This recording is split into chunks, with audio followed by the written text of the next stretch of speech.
کہا کہ جیسے میں نے جنت کو دیکھا وہاں پر میں نے کھجور کے خوشے دیکھے، فتناولت منها عنقودا، میں نے چاہا کہ اس میں سے ایک خوشہ توڑ لوں، اس میں سے ایک خوشہ توڑ لوں، ولو اخذته لاکلت منه ما بقي الدنيا، حضور فرماتے ہیں اگر میں وہ خوشہ توڑ لیتا، اگر وہ میں خوشہ توڑ لیتا تم کھاتے رہتے، دنیا ختم ہو جاتی، وہ خوشہ ختم نہ ہو۔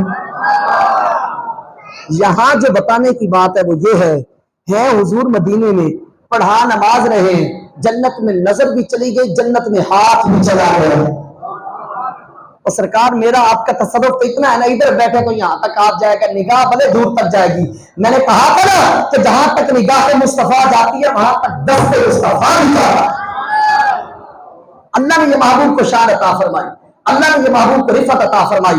آئیے اور حدیث پاک سنیے، نبی پاک علیہ السلام نے ارشاد فرمایا، ایک مرتبہ صحابہ سے فرمایا حل ترونا قبلتی ہاؤنا، کیا تم سمجھتے ہو کہ میرا منہ صرف ادھر ہوتا ہے؟ حضور نماز پڑھا کے فارغ ہوئے، فرمایا کہ حل ترونا قبلتی ہاؤنا، کیا تم یہ سمجھتے ہو کہ میرا منہ صرف قبلے کی طرف ہوتا ہے؟ فرمایا نانا فواللہ ما یخفى علی خشوعکم ولا رکوعکم، حضور نے فرمایا خدا کی قسم تم نماز میں کس نیت سے آتے ہو یہ بھی جانتا ہوں، تم نماز میں کیسے رکوع کرتے ہو یہ بھی جانتا ہوں۔ حضور تو دلوں میں چھپے ہوئے راز بھی جان رہے ہیں کہ ہم نماز کیسے پڑھ رہے ہیں، دوسری بات کیسے حضور جانتے ہیں، اور بھی بخاری شریف کی، یہ بھی بخاری کی تھی اور بھی بخاری کی روایت سنیں، نبی پاک علیہ السلام نے فرمایا، آقا علیہ السلام فرماتے ہیں انی لرآکم من ورائی کما اراکم، حضور نے فرمایا میں اپنے پیچھے سے بھی تمہیں ایسے دیکھتا ہوں جیسے اپنے سامنے سے دیکھتا ہوں۔ یہ مقام ہے، اللہ نے محبوب کو یہ شان عطا فرمائی، لیکن کچھ لوگوں کو سمجھ میں نہیں آتی، یاد بھی لگے رہتے ہیں، نہیں جی ادھر جانا ہے تو ادھر جانا ہو، بھائی خدا کے بندے رب کعبہ کی قسم جو در مصطفیٰ ہے وہی در خدا ہے۔ اللہ حضرت نے فرمایا تھا نا بخدا خدا کا یہی ہے در، نہیں اور کوئی مفر مکر، جو وہاں سے ہو یہی آ کے ہو، جو یہاں نہیں وہ وہاں نہیں۔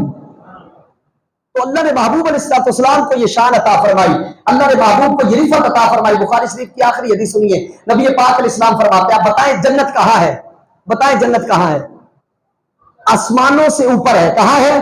آسمانوں سے اوپر ہے۔ حضور مدینے میں بیٹھے اور حضور ارشاد فرماتے ہیں انی واللہ لانظر الی حوض الان، حضور فرماتے ہیں خدا کی قسم اس وقت میں جنت میں اپنے حوض کوثر کو دیکھ رہا ہوں۔ کمال کی نگاہ تھی، اللہ نے محبوب کو یہ شان عطا فرمائی، تبھی تو کسی نے کہا تھا نا اب تنگی یہ داماں پہ نہ جا اور کچھ مان ہے، آج وہ مائل بہتا اور بھی کچھ مان، ہر چند کے آقا نے بھرا ہے تیرا کشکول، کم ظرف نہ بن ہاتھ بڑھا اور بھی کچھ مان، دے سکتے ہیں وہ کچھ کہ وہ کچھ دے نہیں سکتے، یہ بحث نہ کر ہوش پیا اور بھی کچھ مان، جن لوگوں کو شک ہے کرم ان کا ہے محدود، ان لوگوں کی باتوں پہ نہ جا اور بھی کچھ مان، یہ سرکار کا در ہے، در شاہاں تو نہیں ہے جو مانگ لیا